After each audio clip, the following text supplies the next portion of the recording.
क्या चाहिए? पत्नी आ गई, अब नया टेंशन,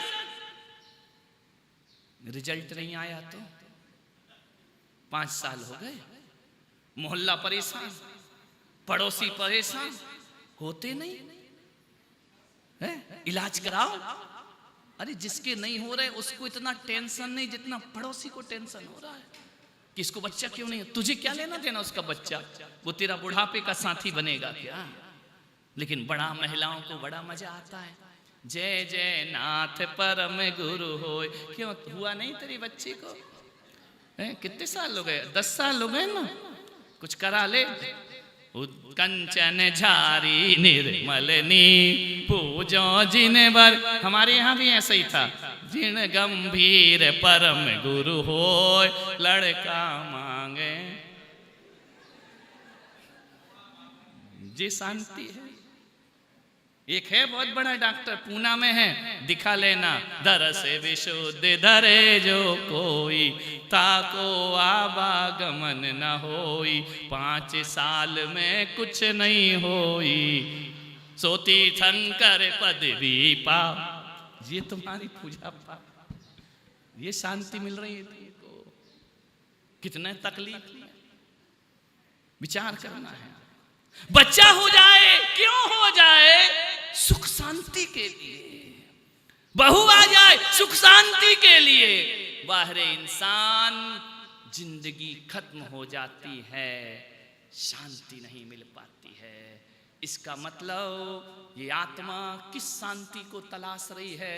वह हर जन्म में पदार्थों को पकड़ती है, इंद्रियों के विषयों को पकड़ती है। इसमें सुख मिलेगा, फिर उसमें नहीं मिलता, फिर उसमें सुख मिलेगा, फिर उसमें नहीं मिलता, फिर और आगे बढ़ता है, उसमें सुख मिलेगा। मृग मरीचिका, ध्यान रखना, दूर से पानी चमक रहा है लेकिन भागता है हिरण, भागता है। अरे पागल हिरण, वहां कुछ पानी आनी नहीं है। इन संसार में थोड़ी रिश्ते निभाना, थोड़ी जिम्मेदारियां। नादान मूर्ख, जिंदगी शांति, मर जाएगा और मरने के बाद तेरी शांति मिलेगी नहीं।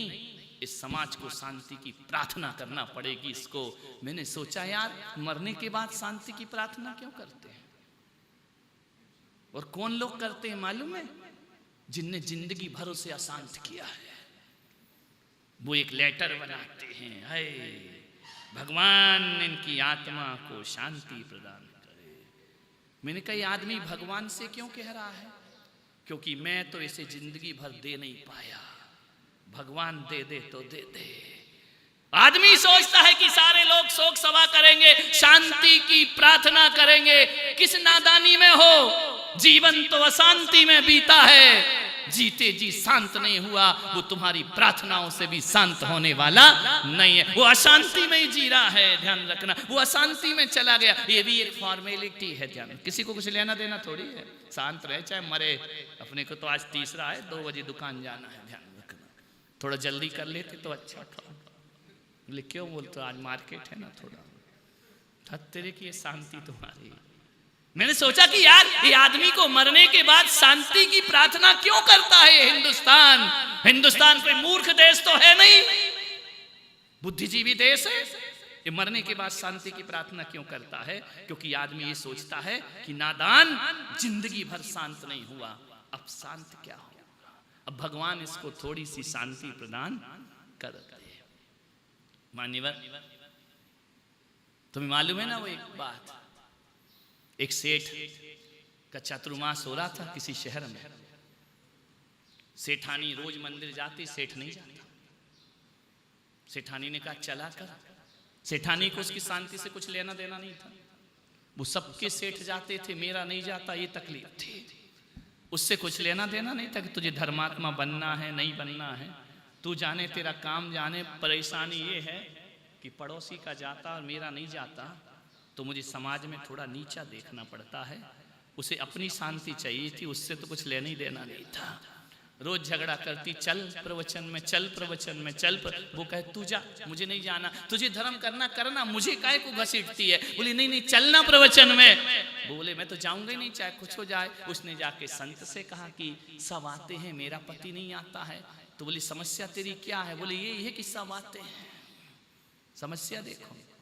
ये तुम्हारी मित्र है, ये पत्नी कह रही है हमें पति की कोई समस्या नहीं, वो सबके आते हैं, ये तकलीफ है, पड़ोसी का सुख मेरी सबसे बड़ी तकलीफ है, मेरा दुख मेरी कोई तकलीफ नहीं है। वो नहीं आए, मुझे मालूम उसके लक्षण खराब है, वो नहीं सुधरेगा, लेकिन लोकचार में तो आ जाए, लोकाचार में तो आ जाए, देखा देखी में तो आ जाए। सारे लोग मुझे ऐसे देखते हैं कि जैसे मैं किसी अजैन की पत्नी हूं, मेरा पति मंदिर नहीं आता है। सारे लोगों की निगाहें मुझ पर ऐसा है कि जैसे मैं मंदोदरी और वो रावण। उस रावण को महाराज थोड़ा राम बना दो, भीतर का तो नहीं बनेगा, मुझे पक्का विश्वास है, बाहर का ही बना दो थोड़ा सा। संत ने कहा मैं क्या कर सकता हूं? बोले आप कुछ संबोधो उसको। संत ने कहा जब वो आएगा नहीं तो मैं किसे संबोधन करूंगा? कुछ भी करो महाराज, आप तो महाराज हैं। अब ये और बहुत बड़ी सजा है महाराज बनना। अब तुम जानो आप तो महाराज हो। अरे महाराज हैं तो क्या हो गया भाई, है तो हम भी एक इंसान। नहीं आप कर सकते हो। ऐसी मीठी मीठी चुनौतियां आती हैं तुम्हारी, नहीं आप तो सब कर सकते। संत ने कहा भाई बहुत पीछे पड़ी है, उधर पति का माथा खाती है, इधर मेरा माथा खाती है, चलो। संत ने कहा तेरे घर का एड्रेस दे गई, फलानी जगह दुकान है, कहाँ मिलेगा? दुकान के अलावा वो कहाँ मिलेगा? उसके पास समय होता तो यहां नहीं आता क्या? संत ने कहा ठीक है मैं चलता हूं। जैसे ही संत गया दुकान पे, हक्का बक्का रह गया, पसीने छूट गए। बोले महाराज तुम यहाँ कहाँ आ गए? अरे संत ने कहा बेटा तू नहीं आ सकता, तू बहुत बिजी है, तेरी पत्नी ने बताया है। अरे बोले कमबख्त ये करने गई थी क्या मंदिर में? तूने कहा कोई रिपोर्ट देकर, तू यहाँ की पुलिस वाली है जो सारी रिपोर्ट महाराज को दे रही है वहां जाकर के? बोले कि उसने कहा है कि भाई तेरे पास टाइम नहीं है। तो मैंने कहा कि चलो मैं तो फ्री बैठा हूँ, महाराज को क्या काम है? तो मैंने कहा चलो तू दुकान भी चलाना और मैं तुझे धर्म का उपदेश भी दूंगा। उसने कहा सत्यानाश हो तुम्हारा। बोले तुम यहाँ धर्म का उपदेश दोगे तो मैं 2 के 4 कैसे करूंगा, बेईमानी कैसे करूंगा? ये ग्राहक भग जाएंगे। तुम यहाँ बैठ के ये बोलोगे कि झूठ नहीं बोलना चाहिए, तुम यहाँ बैठ के बोलोगे ईमानदारी से दो, बेईमानी मत करो, और ये ग्राहक ने सुन लिया तो मेरी तो दुकान बंद हो जाएगी। उसने कहा महाराज एक काम करो। बोले क्या? बोले तुम मंदिर पहुंचो, मैं आऊंगा, तुम जाओ, यहाँ अभी जाओ, मेरा धंधा चौपट मत करो, तुम्हारे हाथ जोड़ता हूं। संत ने कहा मैं जाऊं? बोले हाँ। तो बोले तू कब आएगा? बोले अभी तो नहीं आऊंगा, गणेश जी रखे हुए हैं, किराना धड़ल्ले से चल रहा है, जैनों के पर्यूषण चल रहे हैं और अजित भर भर के किराना ला रहा है, काजू किशमिश बादाम, अभी तो मैं नहीं आ सकता हूं, बहुत मेरा धंधा चल रहा है। तो संत ने कहा फिर मैं कब आऊं? अब संत ने कहा यार साधु ने कैसा करो, दिवाली बाद आ जाना, मालूम है दिवाली बाद भगे जाएंगे, चौमासा खत्म हो जाएगा। बोले दिवाली बाद आना। संत ने कहा ठीक है। दिवाली हुई, चातुर्मास समाप्त हुआ, संत पहुंच गए। बोले चलो बिहार तो है ही, थोड़ा उधर से मोड़ लेते हैं जलूस। जैसे गए, ओ सेठ, बोले क्या फिर आ गए तुम?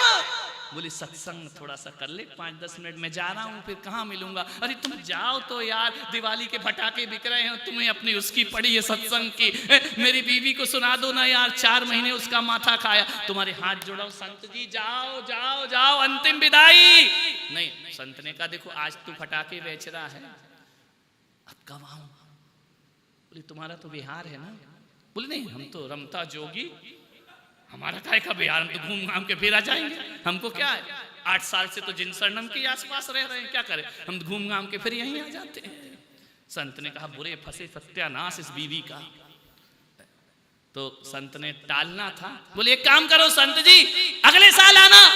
संत ने कहा ठीक है 1 साल वेट कर लूंगा, हमें कौन सा जल्दी ऊपर जाना है, और तुम्हें भी अभी नहीं जाना है, आराम से तुमको सत्संग। 1 साल बाद सेठ के लड़के की बारात चढ़ रही है, सेठ घोड़ी पर बैठ रहा, संत आधम के। बोले रुक सेठ रुक। बोले क्या? बोले बारात बाद में प्रवचन सुन। उसने कहा सेठ जी ये बताओ संत जी, तुम हाथ धो के हमारे ही पीछे क्यों पड़े? मनीष के यहाँ चले जाओ, उसके लड़के की शादी हो गई, वो फ्री है, अभी बच्चा छोटा है, तुम हमारे ही पीछे क्यों पड़े हो कि नहीं तुम कोई सुना? अरे और देख लो कोई से। अरे संत ने कहा नहीं, हम तो देखो हम तो ऐसे ही अक्खड़ पक्कड़ हैं, हम यदि ठान लें कि उद्धार करना है तब करके ही रहेंगे तुम्हारा उद्धार, चाहे तुम दुनिया में कहीं भी भागो, हम तो उद्धार जरूर करेंगे तुम्हारा। उसने कहा क्या करूं यार, बड़ी आफत है। संत ने कहा सेठ जी एक काम करो, इस बारात रात लग जान दो, रंग में भंग मत करो। अभी तुम मेरे लड़के से कहोगे क्यों बर्बाद होने जा रहा है, अभी भी संभल जा, उसकी मंगनी मत तोड़वाओ, शादी मत तोड़वाओ। ऐसा करो ये प्रवचन 5 साल बाद। संत ने कहा ठीक है कोई बात, 5 साल बाद। उसने सोचा यार कि अब पंच कल्याणक होगा तो 5 साल बाद तो महाराज इस महाराष्ट्र से लंबे निकल जाएंगे कहीं और, यहीं थोड़ी रहेंगे हमेशा को, तब तक ये निकल लेंगे, अपना धंधा चलेगा। 5 साल बाद संत आ गए लौट करके, क्योंकि मस्तकाभिषेक करना था पंचवर्षीय, होगा कि नहीं होगा, है ना। तो आ गए संत तो लौट लाट के बोले ओ सेठ, अरे बोले सत्यानाश तुम्हारा, फिर आ गए तुम, फिर अरे नहीं करना सत्संग। बोले नहीं हम तो तेरा उद्धार करके ही रहेंगे बागचंद जी, करके ही रहेंगे उद्धार चाहे कुछ हो जाए। जैसे जैसे टाला, बोले 6 महीने की मोहलत और दो। साधु ने कहा ठीक 6 महीने कोई बात नहीं। 6 महीने बाद संत पहुंचे तो सेठ के दरवाजे पर कुछ गोबर के कंडे जल रहे थे, मोहल्ले के लोग खड़े हुए थे, कुछ मातम मना रही थी, छाती पीट रही थी। संत पहुंच गए, बोले सेठानी सत्संग। अरे बोले काहे का सत्संग, गया सेठ तो। बोले चला गया क्या, बोले गया मर गया। अरे बोले मर गया, बोले हाँ। अरे महाराज गए, वो नहीं सुधरे जिंदगी में। अरे संत ने कहा बड़ा धोखा दिया सेठ ने मुझे। बोले कब चला गया, बोले अभी रास्ते में है। अरे संत ने कहा चलो उठाओ टीम, भागे मरघट की तरफ। संत आगे आगे, संत पीछे पीछे, अर्थी आगे आगे। जैसे ही पहुंचे अर्थी पे और दुर्घटना घट गई। मालूम है क्या हो गया, अर्थी पे लिटाया जा रहा, लकड़ी रखी जा रही। जैसे ही लकड़ी मुंह तक आती, संत ने कहा ठहर जाओ। बोले क्या, बोले ठहर जाओ मूर्खो, मुझे इसे सत्संग कराना है। लोगों ने कहा महाराज या तो तुम्हारा दिमाग खराब है, तुम मर गया सत्संग करा रहे। बोले नहीं अब ये कहीं भागेगा नहीं, अब ये शांति से लेटा है, जीवन भर तो इसको शांति मिली नहीं है, अब ये शांति से लेटा है, अब जितनी देर कराना हो। अरे मरघट में जो गए तो उन्होंने कहा सत्यानाश, वो तो निपट गया, हमें काहे को निपटाने में लगे हो, हमको तो जल्दी जाना है। बोले नहीं नहीं रुको रुको, इसको सत्संग करा दूं, मेरा संकल्प था कि इसको सत्संग जरूर कराऊंगा। लोगों ने कहा देवशाली भी खड़े थे वहां, बोले यार जल्दी निपटाओ, हमको दूध आ रहा है, दूध की गाड़ी आने वाली है, तुम इसको सत्संग। बोले एक तरफ ले गए वो पकड़ के, महाराज हुमड़ जी आए, बोले महाराज महाराज रुको। बोले क्या है, बोले काहे को मुर्दों में समय बर्बाद कर रहे हो, ये क्या सत्संग सुनेगा। संत ने कहा हुमड़ जी जरा ध्यान से सुनो। बोले हाँ। बोले मैं इसे सत्संग जरूर सुनाऊंगा। तो बोले मुर्दा कभी सुनता है क्या। संत ने कहा तुम जिंदा हो ना। बोले हाँ, मैं मुर्दे के बहाने तुम जिंदों को सुनाने आया हूं कि देखो इसको जीवन भर टाइम नहीं मिला और आज ये दुनिया से चला गया, और तुम भी यही कहते कहते मर जाओगे, तुमको भी वक्त मिलने वाला।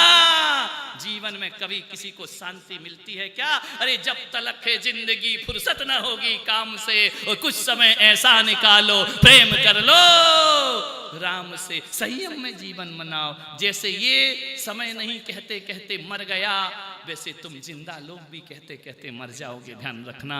और जिंदगी में कोई परिवर्तन आने वाला नहीं है।